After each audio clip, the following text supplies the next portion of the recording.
नमस्ते भारत। मैं अनु आ गई हूँ एक बार फिर से बस यादों में के एक नए एपिसोड के साथ। सोचो ज़रा, आप ऐसी जगह जहाँ पर आपको वहाँ की लैंग्वेज बिल्कुल भी समझ में ना आती हो, ना ही आपकी भाषा को कोई समझता हो, तो आपको ऐसे में प्यास लग जाए तो आप वहाँ पर क्या करते हैं? वहाँ पे हम यही सोचते हैं कि जो हमने ये MBA, BE, BTech, MBBS और ना जाने कितनी डिग्रियां ले रखी हैं, आज मेरे किसी काम की नहीं रही।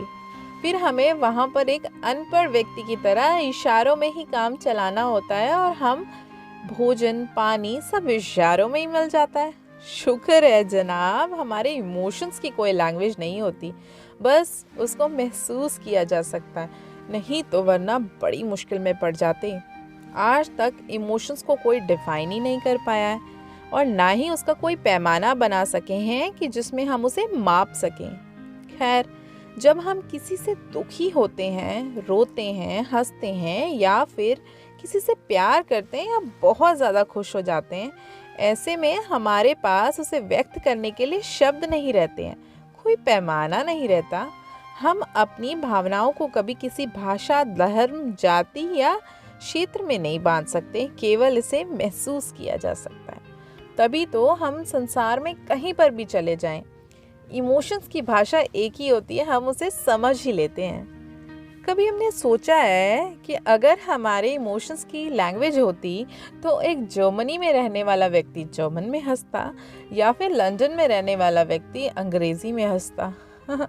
अंग्रेजी में रोते तब तो समझना बहुत कठिन होता। सोच के कितना अजीब लगता है ना।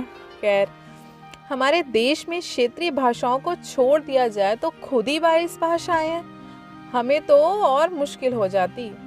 सब मिलाकर आपसे मैं यही कहना चाहती हूँ कि हमारे जो इमोशन है, जो बिना कहे एक परिवार को, एक समाज को, देश को या पूरे संसार को बांध कर रखता है, तथा हम एक दूसरे की भावनाओं को बड़ी आसानी से समझ लेते हैं और उसका सम्मान करते हैं।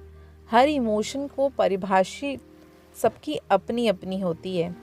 परिभाषित तो वो ज़रूर करता है, लेकिन वो अपने हिसाब से। लेकिन सच तो यही है कि हमारे सारे इमोशंस बिल्कुल अनडिफाइन हैं। खुश रहिए, मुस्कुराते रहिए और इजाज़त दीजिए अपनी अनु को। आपके लिए ये